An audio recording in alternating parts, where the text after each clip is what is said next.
This is Dave Boyle, and I'm on the Cinematography podcast. The following podcast contains explicit language. You're listening to the Cinematography podcast presented by Hot Rod Cameras, a program about the art, craft, and philosophy of the moving image and the people who make it happen. Coming to you from the world headquarters of Hot Rod Cameras in Hollywood, California, are your hosts, Ben Rock and Ilya Friedman. Well, hello, Ilya. Hello, Ben. How are you? I'm weathering the spring forward situation a little worse than other years, but you're awesome because can you tell people where you are? Sure, it's no secret. I'm in Austin, Texas. I'm going to actually put together a little bit of video, or if you follow my social media, I've put together a little stuff already. I'm here for South by Southwest. So jealous. I've never been to that one. You know, it might be the best festival on earth if you like this sort of thing. I will say that Austin is a really cool city, as, you know, not a big surprise. It is in some ways weird, similar to Portland, but it's kind of more like Portland's extroverted spiritual cousin. Mm-hmm. It is like a town where there is always stuff going on and people are kind of out. They're very friendly. It is I want to say sort of an oasis in Texas of like liberalism. So, you know, some people in Texas might hate that, but, you know, people who are, you know, from liberal cities come here and it's like, oh, wow, you forget you're in Texas for a half second here. But man, it is a place of food and media and music and movies and plus just like education and politics. Like South by Southwest is a mega festival. It goes on for weeks and it is so chock full with video games and quantum computing and you name it. There is something here for everyone. Plus major brands all get here and then they set up these sort of like, they call them now activations, but they engage people to come in. And yeah, I spent a long time in the Fallout activation. It was something. It was an interesting place. It was an interesting thing. Yeah. Austin is also home to my personal favorite film festival of all time, Fantastic Fest, which is, I think, maybe not a sister, but like a nephew festival to South by. I think a lot of the same people are involved in it, but it's all genre. It's the most fun. It's at the Alamo Draft House, and it's just the best. And not to go too off topic here of Austin, but I have met several people who really hate how expensive the city has become. And I understand that gas is still really cheap here, but man, I've heard people complain about the rents. You know, Facebook moved in, like Google moved in, Tesla moved in, all these like big West Coast companies have come to Austin and importing some sort of like work culture, not always for the best. There's, you know, Google's in the headlines right now is having a big, you know, labor dispute here, but it's very interesting. I saw Tesla Cybertrucks all over the place. So, you know, Austin is, it's probably a cultural capital of the South as I've heard people refer to it. So it's interesting. I believe it. Well, have fun. And I can't wait for the full report on what you saw there and what films we need to look out for and who we're going to talk to, who you met there, all that good stuff. Sure. I'm looking forward to it. So Ben, on the show today is Dave Boyle. He is the showrunner for the new Netflix series, House of Ninjas. It is a really great show. I know you haven't watched it yet, but it's totally your cup of tea. I think you should give it a try. I definitely will. It is a subtitled series because it's, you know, it all takes place and was made in Japan. But at the same time, there is several different dubbed options if you're not a subtitle person. Although I think a lot of like hardcore movie people always subtitle people. So, you know, I know a lot of people who are working in dubs these days. I don't know. I know people who direct the dubs and they take that stuff really seriously. And I feel like we all have an idea of dubbed films from, you know, the 1970s, 1980s, whatever, like, you know, bad Godzilla dubs that we might have seen decades past. The people who are doing it now, they take it really seriously. They cast it well. They really direct it. They put a lot of work and care into it. I don't think it's I would rather watch the original performance, but I will admit right here, when I watched El Conde before I talked to Ed Lockman, I wanted to focus on the cinematography and not have my eye going down to the text all the time. So I watched the dubbed version. I don't do that often, and I thought it was amazing. I thought the performances were great. I thought it sounded great. They did a great mix on it. It was not really a downgrade. Yeah, actually, I really wish I had asked Dave Boyle if he directed the English language dub. I actually don't know the answer to that It's a question. good That's question. one thing I didn't ask him. But the show is super, super popular. It's currently at 100% on Rotten Tomato amongst critics, and it's been blowing up the charts like on Netflix. Tons and tons of people have been watching it for a while. I know it was the #1 most streamed series in the world. So Nice. That's pretty cool. Yeah. Yeah, and also before we get into our close focus, I feel like we have to do at least some mention of the Oscars. Quick Oscar roundup. Yeah. Well, our Oscar prediction came true, and to no one's surprise, the amazing, legendary, holy crap, what a great guy, Hoyte van Hoytema won. Best cinematography. I loved his speech. I loved how he started his speech by giving a big shout out to shooting on film and how young filmmakers should consider trying this hip new thing called celluloid. I thought it was an awesome ceremony. I also want to do a very, very quick shout out to my friend Alok Mishra. Alok is actually, his daughter plays soccer with my son, but he was a consultant on The War Is Over, the Oscar winning animated short. Cool. Super cool. And he's been regaling me with tales of Sean Lennon. So very nice. I am actually wearing a Godzilla shirt right now. Godzilla, I think was kind of a surprise to people. I don't think a lot of people thought that was going to win for best visual effects. Godzilla minus one. What was it? A $13 million movie? Like that movie had the catering budget of the movies it was competing against. Or excuse me, it was made for the catering budget of Guardians of the Galaxy Volume 3, etc. It's remarkable because like who would have thought a Godzilla movie of all types of movies to actually pull that off too? Because Godzilla certainly has maybe a stigma associated with it. Now, there's been other Godzilla movies over time, but they really did a great job, and audiences responded. It's always interesting to me when like a well-worn franchise that we've seen 8 billion times. So like Godzilla's been going on since the 1950s, and there are great Godzilla movies and there are forgettable Godzilla movies. We could bring my friend Graham Skipper on sometime to talk about Godzilla. He wrote a book about Godzilla. Nice. He's seen them all, but I feel like much like I would say Daniel Craig's James Bond incarnation, I feel like Godzilla minus one takes something that we all thought we knew and injects it with a level of subtext of meaning that surprised everybody. Not, it surprised you, surprised me, surprised everybody, and gave us a movie that was not only a big, thrilling, giant kaiju monster movie, but also a moving human drama that was worthy of being told. So congrats to all the winners, and congrats to anyone who was nominated on social media. I see people grousing about who got snubbed and who should have won over who blah, blah, blah. And we all do this little horse race thing in our heads. But I just want to remind anyone that anyone who's in that room, including my friend Alok, anyone who's in that room, they're doing okay. They're doing just fine. If you preferred Lily Gladstone over Emma Stone, believe me, you're going to start seeing more Lily Gladstone around. She's going to get several more bites at that apple. Maybe she'll win next time, and maybe they'll give her a CSI series that'll run for 40 years, or who knows what'll happen. But it's like, just the fact that these people were in this room, it changed a lot of lives. Yeah. And, actually, being in Austin, I was driving around and was not able to get to see the Oscars live, but everyone tells me that Ryan Gosling steals the show.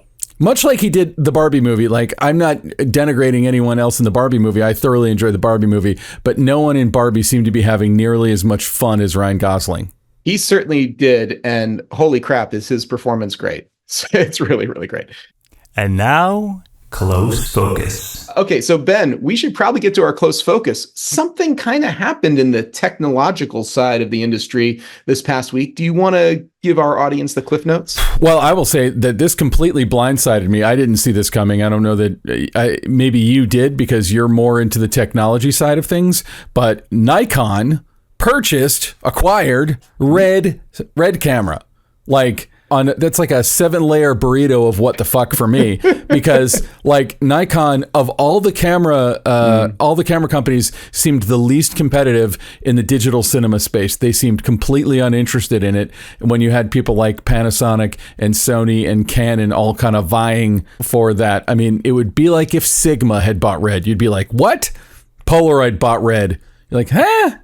I don't think it's. I disagree. Okay. Well, you know infinitely more about this than I do, and I will readily admit you're paying way more attention. I just will say that I've been on film sets with Canon cameras, Sony cameras, Blackmagic cameras, and then all the way up to Arri Alexas and whatever the hell. I've never once seen someone pull out a Nikon camera to shoot video. Not once in my entire life. All right. Well, this may be a revelation for some people, but I know that Red has quietly been for sale for years. So they don't, when a company's for sale, generally you don't have people going out there and shouting about it. There's only a few people who can buy a company of that size, and it makes sense that it be a competitor or someone inside the industry. I really thought it was going to be Kodak. I really thought there was a chance it might be Fuji. I thought either one of those companies, traditional legacy celluloid film companies, who need a real digital strategy for the future, and motion picture usually has been a part of that for everyone who has been in the film game. I thought a film manufacturer was going to be the people to purchase Red. Now, it's interesting because sometimes the company that gets purchased actually ends up swallowing the larger company. I don't know, and I don't think that's going to happen with Nikon per se, but if it had been a company like Kodak, which has been, let's just say, maybe not death's door, but they've been very, very constricted in years past. They, compared to years past, they've really, really slimmed way down and really kind of had to refocus their business and a lot of things. With a company like Kodak, I think that had they made the acquisition of Red, if they could have figured out how to finance that or make that happen, I would have expected like a Jim Gennard or someone to potentially working their way then up into the upper management, or possibly then ending up running a Kodak. Nikon, because it's a very large Japanese electronics manufacturer, I think that is highly unlikely. But what I do think is very interesting is that Nikon has been making certain overtures to motion picture now for a little while. A few years ago, they tried to get their current products to be accepted by filmmakers. Very famously, they had Janusz Kaminski come and speak about how much he loved their cameras. Granted, I think the community and the market kind of read through all that because, frankly, their cameras were not ready for prime time. They weren't ready to do the type of work that I think Nikon had aspirations to do. Now, a few years ago, they purchased Mark Roberts Motion Control. Mark Roberts Motion Control is basically high-end cinema, high-end commercials, that sort of thing. At CES this year, I got to go do a consumer activation where they had like a motion control arm set up and do this whole thing. And I pretended as if I was ghost riding a truck or thing. I saw that. Yeah. Anyway, so Mark Roberts is cinema, and to me, I thought that was an interesting, purchase, because that really wasn't inside of Nikon's like core business, but it did give me the insight that I was like, maybe that Nikon is going to become one of these companies that the way that they grow is they acquire other companies, and acquiring companies inside of cinema makes a lot of sense. If they picked up Mark Roberts, they might start picking up other sorts of companies that are either service companies or product companies. And I think Red fits into that really well, especially since they didn't have an obvious strategy going after the high-end cinema market. Now they have one. And I'm not sure what's going to happen branding wise. I have a feeling they're probably going to leave it alone. I think that probably Mark Roberts, they didn't want to mess around with it and say, well, now it's Nikon motion control. I think the Red brand is strong. There is a lot of Red followers out there and people who really like it. I'll tell you, possibly the most interesting thing that has happened, though, since this announcement is sort of this mixed bag of vitriol and gloating and memes online of people who have been flying around. And I think it's all kind of crazy, because I think this is all really good news. I think it's good news to all the people who are involved, including Red and Nikon. I hope them all the best. And I don't think that this is really the type of consolidation that would happen. It's not like Canon swallowing up Panasonic or something like that. And so like a competitor is coming out. Nikon didn't really have a presence in cinema for cameras. And so the fact that the market doesn't really change at all, except for maybe where the dollars are going to be going, inevitably, because ultimately they're all going to get kicked upstairs. And so Nikon will be making the money that Red used to put into their own coffers. So, I'm actually pretty optimistic about what this might mean towards the structure of businesses, assuming that they cross all their T's and dot all their I's and that they can make this work. But what might be interesting to me is how the cultures of these companies, which are very, very different, end up coming together. And there probably will be I'm going to guess a management change, probably a serious management change, because I think that when you have really, really different cultures, usually it probably won't happen right away, but you'll probably see some high profile exits and some new people come in, and maybe it'll be a new era of Red. Maybe it'll be a new era of Nikon. We'll just have to wait and see. Yeah, it'll be interesting to see too, because like I wonder in the technology world, like I don't know what sensor we're on with Red right now, but I'm sure that they've designed like the next three, like they have them at some level of production. So does Nikon just continue on that glide path? Does Nikon come in and mess with it? I mean, obviously I think that to me, Nikon, what they're really known for more than their cameras, in my opinion, is their lenses. Correct. And so is this going to be a way to optimize the optics for Red to make the glass that goes on those cameras at Nikon standards? It would not surprise me if we see a return to Red cinema lenses, or more likely Nikon cinema lenses going on to Red cameras, and then a Nikon cinema lens sort of like being born, because the only ones that currently exist are modified ones for cinema. And there are some really nice ones. I know Panavision made a couple of really nice ones for customers over the years, including Oliver Wood, a friend of the show, sadly passed on. But Oliver had some of the coolest Nikon customized Panavision lenses I ever saw. And I expect that because that's right in their wheelhouse, and now with sort of maybe the credibility of cinema that Red is going to be bringing to Nikon in sort of the most recent history, I wouldn't be surprised at all if we start to see Nikon glass making their way onto big sets, especially big sets that are already shooting on Red. Yeah. The whole story of Red to me has been a fascinating ride from the origins at where I was, I think, with you at NAB when they showed us the fiberglass resin shell with no camera, but they showed us tests of stuff that had been shot on their first prototype sensor. And I remember standing in the audience when they showed it, and I applauded and looked around, and everyone else was just like filled with rage. And I'm like, I guess filled with rage. Yeah, everybody was mad. I think they expected to see a working camera because I sort of knew Ted Shilowitz because I'm from Orlando, Florida, and I somewhere had his DP reel, believe it or not. And he was sort of the face of Red for years and years. And Jim Gennard obviously started it. And then years ago, he stepped down. And I remember you were not a giant fan of Red at the beginning because you were working for Dalsa, who had created a cinema-ready 4K camera. And Red was more hype than camera at that point. But I feel like Red has settled in and has become a very strong player in the space. And I've worked with their cameras. I think they're good. Like anything, it's always about the right tool for the right job. And sometimes that's Red.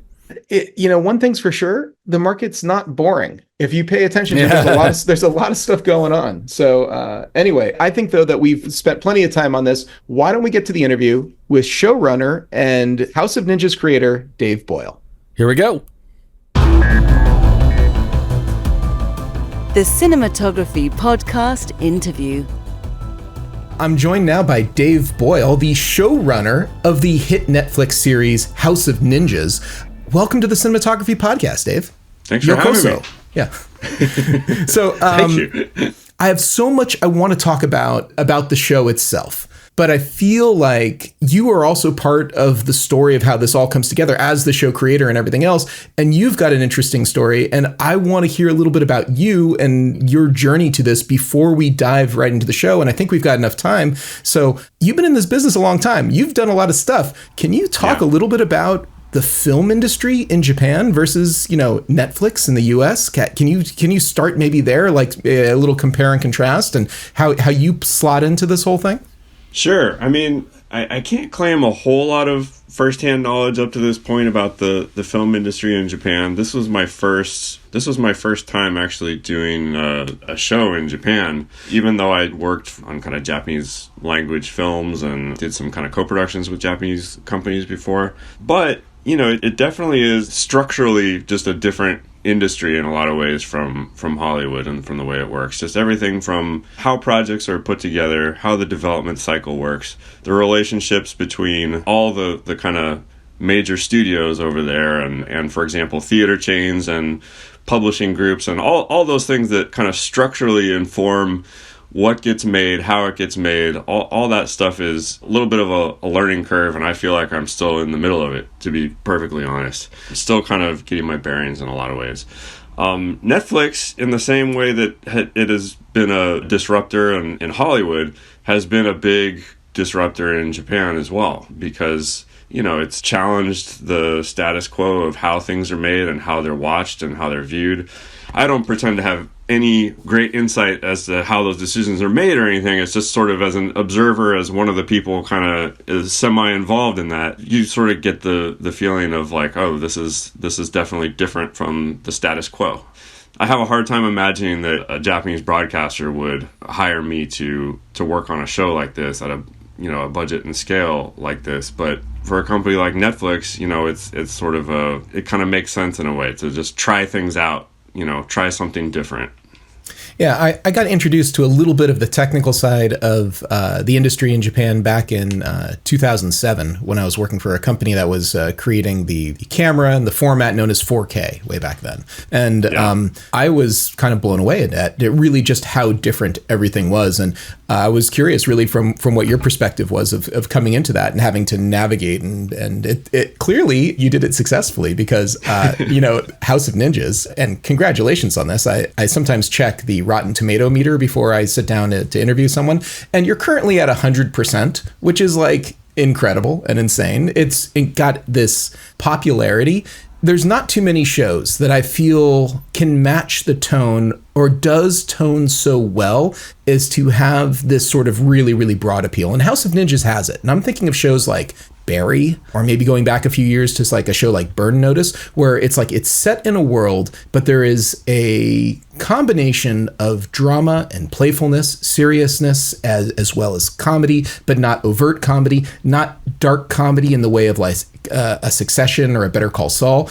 It's a really interesting tightrope to be able to walk a show from beginning to end and maintain this incredible diversity of tone that all kind of fits inside of this worldview of serious and playful. Can you talk a little bit about the tone of House of Ninjas and how you guys nailed this so well? I'm so glad that you're asking about that, because I think tone really was the reason why we all wanted to make this project. It's more than sort of the plot mechanics and the story and everything else. It was sort of all about kind of creating this atmosphere, this tone that an audience could sink into and enjoy for many, many episodes. And so I think that tone was something that we were talking about from the very, very get-go, and something that we really wanted to nail and get right. The way that this whole project got started was actually with the main actor, Kento Kaku, and he had this idea to do a kind of a revisionist ninja show. He brought that to Netflix. Luckily for me, somebody at Netflix Japan knew me and knew that I spoke Japanese, and that he just felt like this might be something that I could bring something to, and asked me, hey, are you interested in ninja stuff? And I think that, the first thing that I talked about was trying to have a tone where it's both sweet and serious at the same time, where we're not skimping on the thrills at all, but there's, it's sort of a cozy ninja show in a way. And also that's a great way to describe it. And also maintaining some ties to real life ninja history. And we actually know very little about actual historical ninjas, but respecting what we do know and bringing that into the show. And so we talked a lot about how to kind of nail that cozy tone, and it was something that we talked about with all the department heads, and that we were talking about constantly with the writers and everybody else. It's how do we keep this thrilling but not go so far that we are breaking the fact that this is a family story. It's a story about a family coming together and all that. And I think that music turned out to be a way for me to communicate the tone to my collaborators in an effective way. Because when I got to Japan, one of the first decisions that I made was, I speak Japanese as a second language. I'm not a native speaker, but I decided not to have an interpreter for the writer's room or being on set or anything. Like, it was offered to me, but I just really felt like this was a Japanese production, and I wanted to make sure that I was a good guest in the Japanese film industry, and and didn't want to have anybody between me and my collaborators. But then when you get into the real nitty-gritty of talking about this delicate tone that we're trying to nail, that becomes something that's hard to describe even in your native language. So when I gathered the kind of primary cast members of the Tawara family to do rehearsals for the first time, me and the other two directors, we played the Crosby, Stills, Nash & Young song "Our House" as sort of as an example of this is sort of the tone, the worldview of the show. And everybody was just sat and listened to it in silence. And I saw Yosuke Eguchi, who plays the dad, sort of start to nod his head along with it. And then by the end, everybody kind of understood, like, okay, this is what this family is all about. So, it's funny, but it's also kind of sad and poignant in a way. But it's also... It's like a blood and guts ninja show at the same time. And so getting all those things to meld was, it was a constant process of adjustment from the scripts all the way to the end. And I really felt like the score and the songs were part of tying all that together. I mean, the other thing that we talked about a lot was just that ninjas they're creatures of the 16th century. They're people who are sort of out of time and out of place. And so we wanted to capture that in our approach to all of the crafts involved, whether it was production design, the photography, and especially the music. We wanted to maintain a timeless feel to the whole show, even though it takes place in 2024 and we see smartphones and all that other kind of thing. There was sort of a classical, out of time, out of place feel that we wanted to maintain, and I felt like that was going to be something that helped us kind of zero in on that very specific tone that we were aiming at. But there wasn't one other movie or one other show that we could point to and say, like, we're doing that with ninjas or something. It was something that we were kind of feeling our way through the dark with. But that was, that's the fun of this process. That's like, the joy of it is aiming for something that you don't quite, you're aiming for a bullseye in the dark in a lot of ways, and so that was a lot of fun. And it works. It works in a way that if you were just to describe these, discrete items on a piece of paper, you'd be like, "What am I going to see? What am I watching? What is this?" But so to me, it's like the whole idea of taking it from probably those early days, that early Bible, into what has come to be, must have been a really interesting balancing act, and getting your writing and your communication just so that you could get the buy-in from all the other, as they say, stakeholders, all the other people who would be involved in making something like this, because this is not a low-budget show. This didn't just materialize with a couple of people running around in a backyard. This has got all of the bells and whistles, and that requires major planning, major details. Can you talk a little bit about the show Bible? Bringing all this together, creating your arc for this 8 episodes, how did that come? I mean, a lot of this, I'm sure, sprung forth from your brain. So talk a little bit about how that happened. I'd love to talk about the Bible, and I love that you mentioned preparation, because, the prep process in Japan is formalized in a way. It is quite different from anything I'd ever experienced in the U.S. before, so I'd love to talk about that too. The Bible was, sort of the very first step on this journey. When they asked me if, I wanted to take a crack at, creating the show Bible, and originally that was sort of the one, that was going to be it. We just need somebody to kind of crack this story. So I only had 3 weeks to write the show Bible. What? And so, yeah. So, holy crap. That's like a sprint. Yeah. It's you do what you can with the time you're given, and so I quickly did as much of a deep dive as I could into the elements of ninja history and the stuff that I wanted to emphasize. I wanted to kind of emphasize elements of ninja-ness that I hadn't really seen before. I really loved the old Shinobi no Mono series from Japan from the 1960s. It was sort of the series that started the ninja boom in Japan, and I loved that they showed like the lifestyle and how hard it was to be a ninja. And so I sort of wanted to see like, well, I wanted to think of our characters as like descendants of those folks from the 16th century. But I mean, aside from all like the kind of historical nuggets and that kind of thing, I think the biggest thing that was sort of my way into the story was reading about how many restrictions and rules ninjas lived under, like that they weren't allowed to drink, and that they had dietary restrictions and restrictions on marriage and love and that kind of thing. And I really responded to that and felt like folks who are sort of living by this very, very ancient set of rules in the modern day, like what sort of conflicts would that create in a family environment? And that was sort of the base level of it. And then coming up with sort of the world of the story and the conflicts and all that. And so I did that. And then we did have writers in Japan come aboard the team later on, once the gears had started to grind at Netflix, and they decided, let's do this. Because it's as hard as it is in the US to get non-IP stuff off the ground, I'd say it's even harder in Japan. So having, an all original story is a very, very, it's tough. And so it took a minute, but then once the gears started turning and we got the cast lined up and everything, then, and that's the other thing, like shows in Japan are typically cast and locked before the scripts are written, just because actors tend to be kind of booked up for a long, long time, and then everybody's shooting multiple things at once. It's just sort of a different system. So we had to get that main cast locked in and everything, and then once we hit the ground running and the team started working on the scripts, then things evolved and we got to the storyline that we have now. But the Bible set out the arc of the story and the key milestones and sort of the worldview of the show and everything, and then we were off to the races. And I think that it was interesting to experience a completely different, I was working in my second language, and also just I tried to adapt as much as I could to the standards of Japanese production style. And one of the things that I noticed is that just the script format of Japanese scripts has a big effect on how the work goes forward. Because an American script goes vertically, right? Mm-hmm. But Japanese scripts go from right to left, and half the page is left blank. The top half of the page is left blank. Wow. So, looking at it, when I look at it, it looks to me like an editorial timeline. And then what happens is the director draws in the cut on the top half of the page and a description. It's sort of like a shot list, but it's not really a shot list because it's in edit order and this.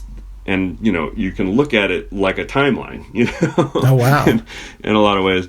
And then that becomes a way for the director to express to the crew what they're planning to do. And every director is different. Some directors don't do it, but it's hard to get away with unless you're a legend, because the focus on preparation in Japan is so, the prep period is sacrosanct in a lot of ways, especially for film crews, because unlike the US, there's not a whole lot of mixing between film and TV crews.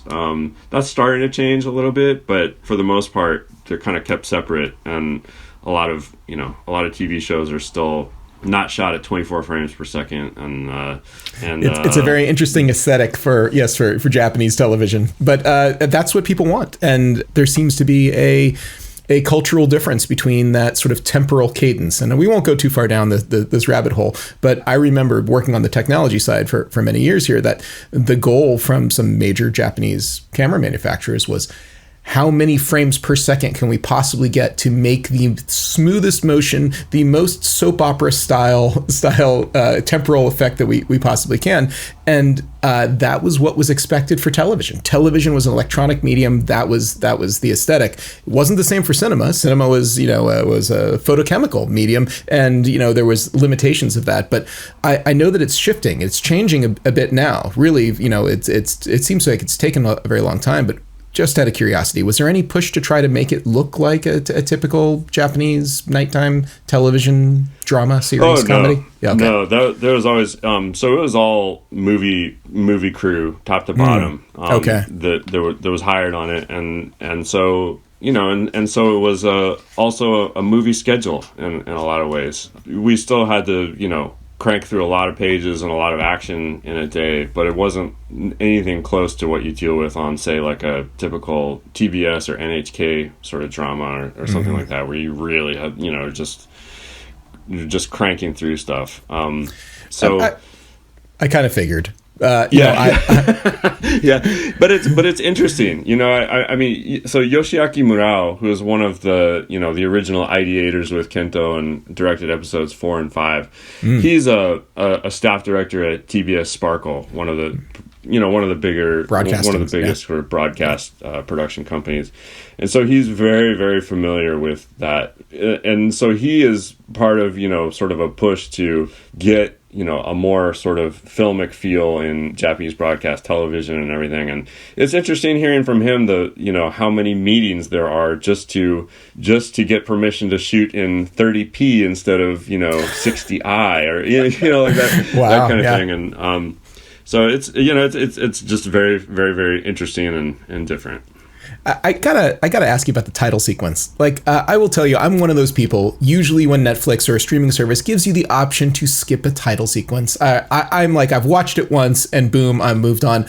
I did not skip this once. I watched it over and over and over. There was so much going on. I felt like I saw something new every time I got to see it. I looked forward to the title sequence. That's a really difficult thing to do, is to have a title sequence that I feel like informs the story, informs the world, and then also gives you something fun and interesting to look at and moves. It moves really quickly. I never felt like it was, oh, here it is again, the dramatic, score hit, and then another name comes up and, oh, it's a million producers. No, this is a brilliantly put together, wonderful title sequence. As the showrunner, you have your finger in a lot of pies, so to speak. You get to be involved in a lot of stuff, and that there's other people who that's they have their fiefdom and that's what they do. Can you talk about the title sequence and how much influence you may have had, if any, on the whole thing? I'm so glad you asked. I love the title sequence. I actually directed the title sequence. Oh, really? Okay, I had no idea. Yeah, I loved it. It's so good. I was the creative director for the title sequence. And I wanted to, first of all, do something that felt a little old-fashioned, that sort of got that, I talked earlier about that kind of out of time, slightly late to the party, something out of a different era kind of feel to it. And I wanted to kind of conceptually put in some Easter eggs that hinted at some of the historical things that are sort of in the history of these ninja clans that we're depicting. So, it started out as I just wrote a script for it that sort of described each of what I wanted to see on there. And then, my production designer, Yuji Hayashida, he's got just sort of a wonderful off-kilter design sense. So I worked with a storyboard artist and designer to kind of get the basic idea of what I wanted to see down. And occasionally, I would like draw sort of a real rough storyboard, and then Solma-san, the real storyboard artist, would do like a much better version of that. And we took all that to Hayashida-san, and then he did these wonderful drawings and designs and stuff that then we took to the animation company, and they essentially took his Photoshop layers and did the 2D animation first, and then a compositor sort of put it all together. But it was a very small team, and we had to do it very, very fast. But, what I wanted to express was just the idea that this is an unbroken kind of, basically, we're just continuing a battle that started in 1590, and there's a lot of little Easter eggs for Japanese history buffs and that kind of thing hidden in the title sequence, but for the most part it's just sort of a tonal thing, getting the sort of mixing and matching the iconography of the show and getting across this fun but sort of off-kilter tone that we're trying to express with the show. So I was really proud of everybody who worked on that and pulled it off, and I didn't realize that that's something that would be within my scope of responsibility, but I was delighted to do it. I love animation and everything else, and being able to have that on screen for the 45 seconds or whatever it is in the show was really, really sort of a joy, and I was glad that we got to do that. The Americans who I find who spend a lot of time in Japan and bother to learn the language and have a relationship in the country, and it seems like it always kind of comes out of a couple of different things. Either they married into it, they have some sort of family or something like that, or there is a deep-seated love of Japan. There's like this this appreciation, maybe not for all things, but an appreciation of the culture as a whole. I'm wondering where this journey started for you. When did you sort of, I don't know the answer to this question. I don't know if you have some sort of familial connection or if you have a deep-seated love, but it seems to be one of the two things that I tend to connect with people. Where did this journey, or how did it begin for you? And also, are you a fan of natto? I'll answer your second question first. Yes, I am a fan of natto. I'm a big fan. Oh, nice. Yeah. I am as well. It's like it's as far as gaijin out there, it seems like it's a brotherhood. There's not a lot of, I don't meet a lot of, Westerners who are like really into natto, but I love the natto. Anyway, I'm sorry. Very, very big fan. I like natto spaghetti and natto omelets. Anyway. The omelets. That's me too. Yeah. But where this all began is sort of, it started with a little bit of a coincidence. I come from a Mormon background, and Mormon folks, when you turn 19, you're sent off to do missionary work. And I was sent, you don't choose where you go or anything. I was sent to Sydney, Australia on a Japanese speaking mission. So I was assigned to learn to speak Japanese. And, I really fell in love with the language and the culture. And I was interested in, Japanese movies, and I was interested in all the kind of classic Japanese cinema and all that. But then, it did sort of change the trajectory of my life in a lot of unexpected ways. And from then on, my first couple of movies were sort of very small independent films that were very based directly on that experience and the folks that I met there in Australia and everything. But then, it's funny how no matter... It's like a director or a writer's career, always has sort of unexpected twists and turns. But I just kept having opportunities to work with wonderful actors from Japan in a lot of my films. And then the last movie that I made was a murder mystery set in San Francisco, but the main character is a Japanese murder mystery writer called Man from Reno.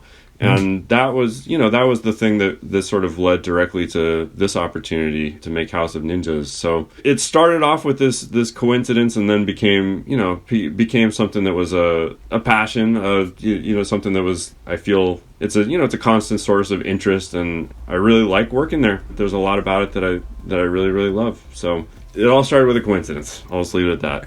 Well, it's a great origin story, and I really appreciate your time. I really appreciate you coming on the show and talking to us. The show is House of Ninjas. It's on Netflix. It's wonderful. Everyone should go out and see it.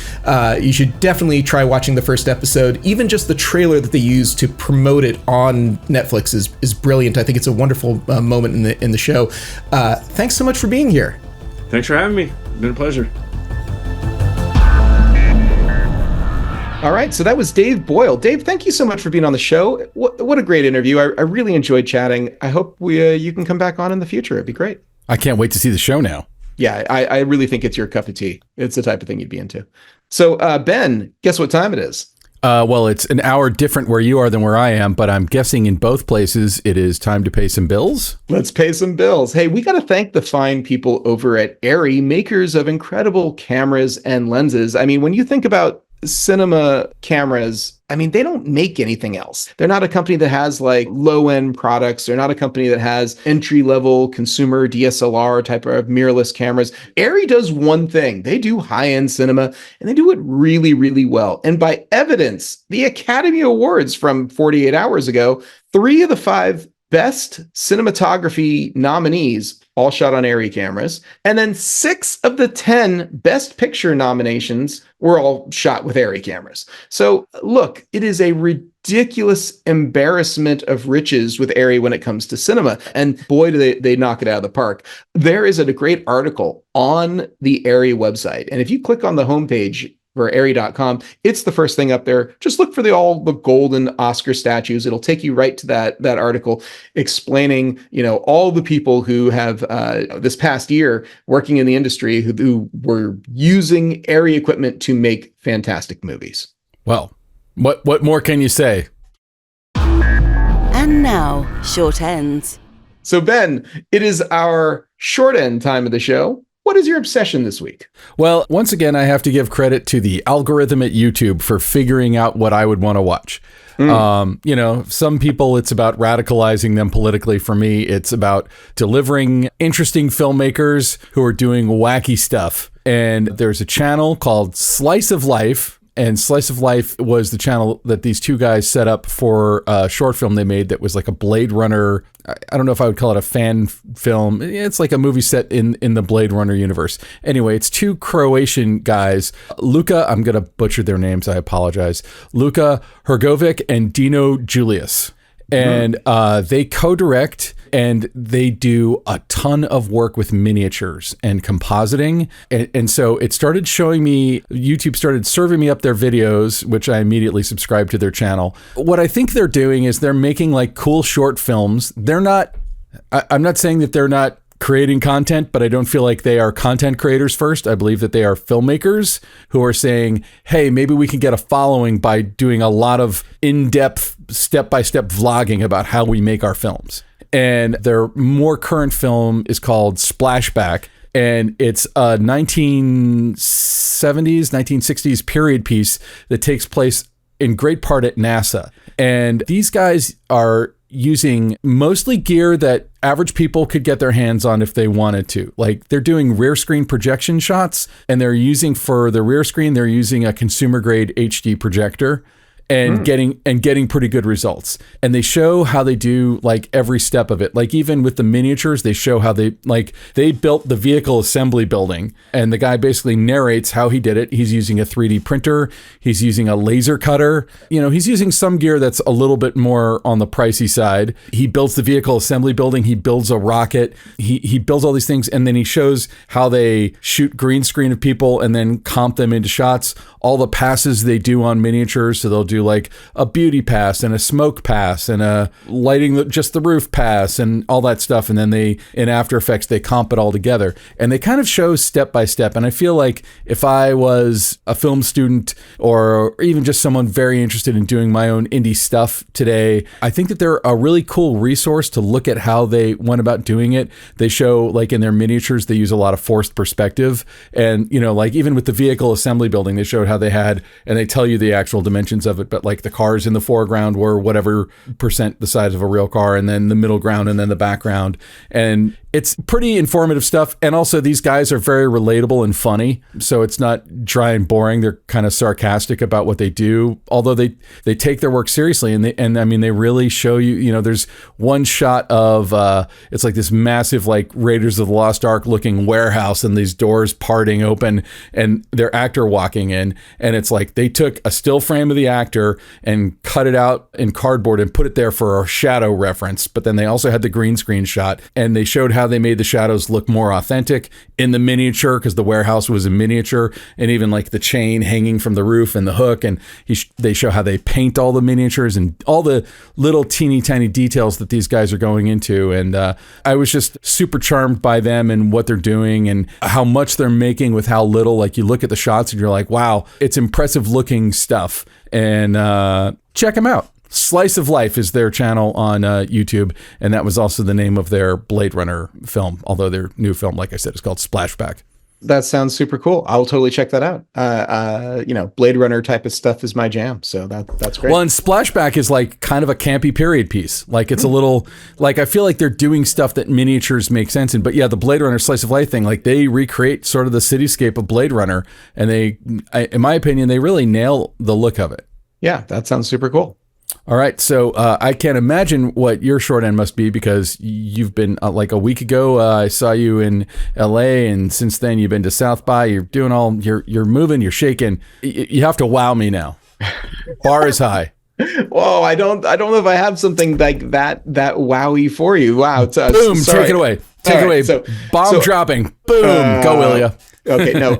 About a year ago, the U.S. government came up with an act they called the CCP Drones Act. And this was a potential bit of legislation that would ban Chinese-made drones. And you might be thinking like, what do I care about Chinese made drones? Well, it turns out like 80+% of all the drones in this country are made in China. Isn't DJI a Chinese company? They sure are. DJI is a Chinese, and they are like every cinema drone I see is a DJI drone. Correct. They're 80% of the market. So a while ago, there was a bunch of claims made about DJI specifically, as well as just the ability for the Chinese government to have influence over drones that Americans may own already, or future drones that may be imported into this country.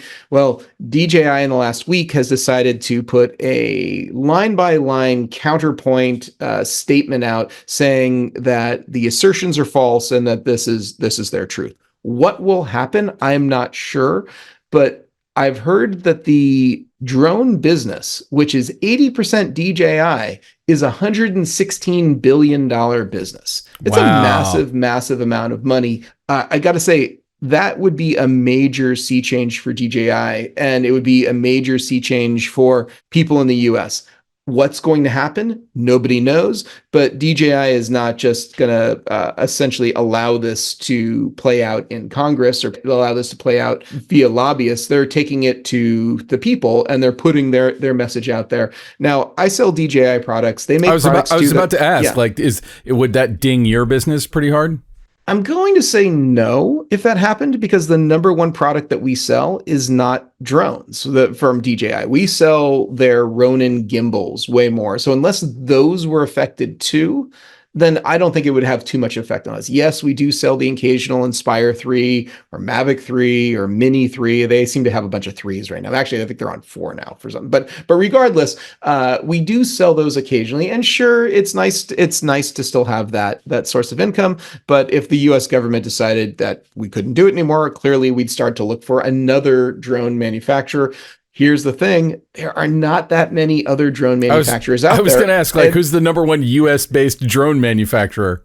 People who make really, really expensive drones. I couldn't even tell you off the top of my head, but yes, there's a couple other Chinese drone manufacturers. There's a French drone manufacturer. And here's the thing too, in our global world right now, even if you don't think you're buying products from China, there's a good chance there's a lot of the products that are being made in China. So there might be some sort of future system that like drone manufacturers maybe have to get components inspected, or they might have to get them certified, or they might have to do some sort of something. But yeah, I don't really know which way this is going to go. I know that Washington is a weird place, and there's sometimes a lot of threats about what could be that never end up happening. I don't know if this is going to be one of them, or I don't know if this is going to it took another step towards getting closer to reality last month. We'll see what's going to happen. We'll put a link to the controversy and the DJI response in the show notes over at Cam Noir. And so anyone who wants to go down that rabbit hole is certainly welcome to. People who are drone operators are naturally nervous because some of them, too, their livelihood depends on the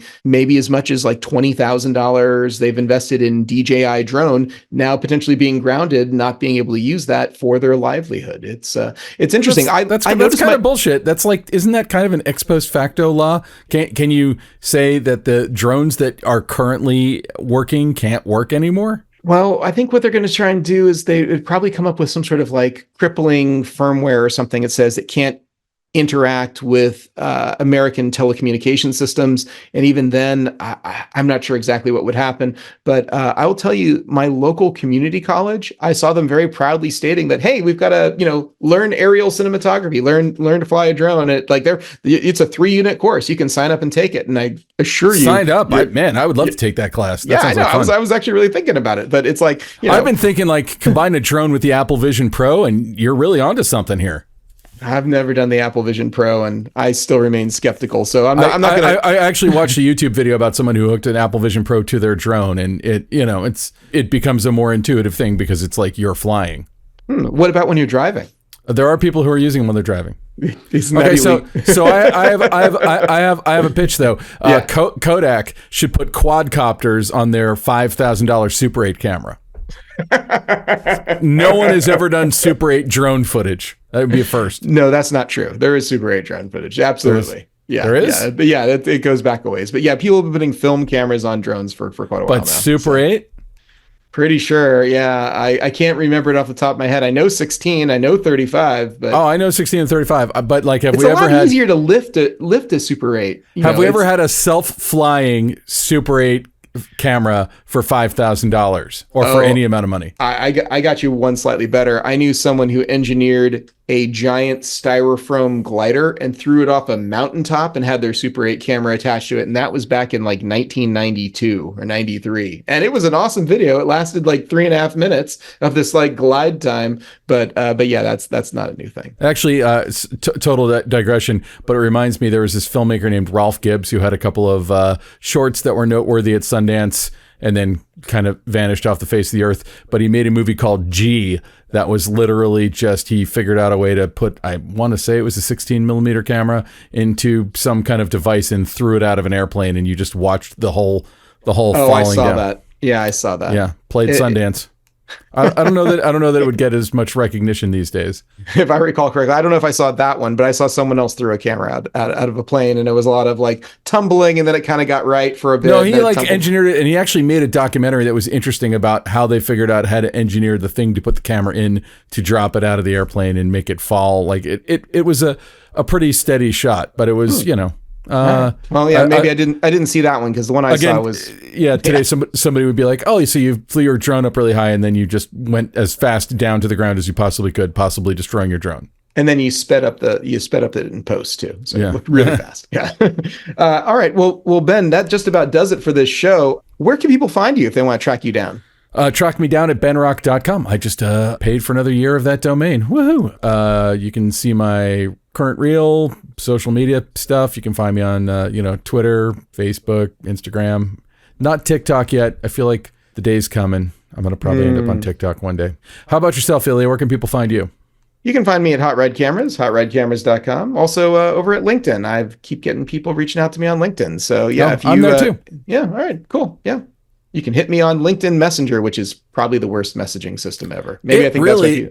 It's really terrible. It is the pits. Like even like when you hit return, it doesn't send it. You're like, oh, I have to click. I have to pick up my hand and mouse over it. Oh, I would so much rather have someone call me than LinkedIn Messenger. In fact, I'd rather have someone send me a snail mail letter. Send me a letter than LinkedIn Messenger. LinkedIn Messenger is not the greatest, but it seems to be a really good connecting point for people. And then I go like, hey, what's your email? Or hey, what's your other thing? And then we connect that way. Yeah. Yeah. Excellent. Well, Ilya, before we go, who do we have to thank this week?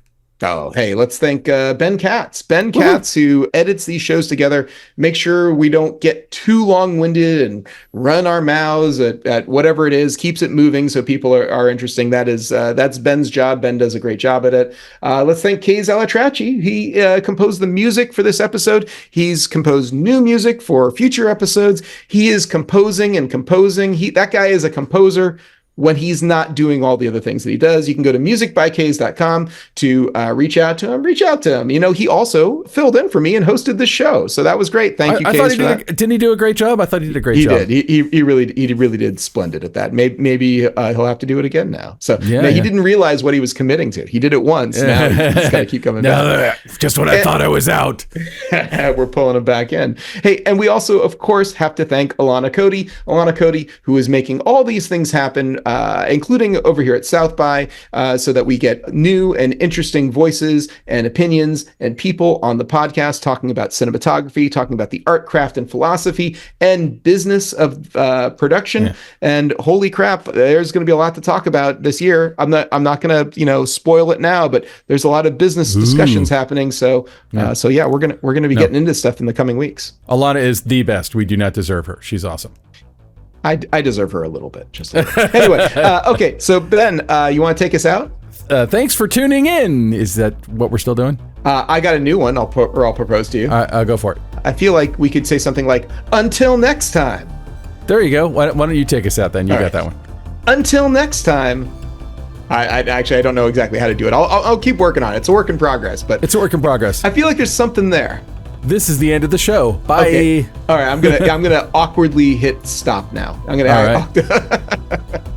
This has been the Cinematography Podcast, presented by Hot Rod Cameras. Find your next camera, lens, or accessory on the web at hotrodcameras.com. Don't forget to subscribe to our show on iTunes and connect with us on Facebook and Twitter. Thanks for listening.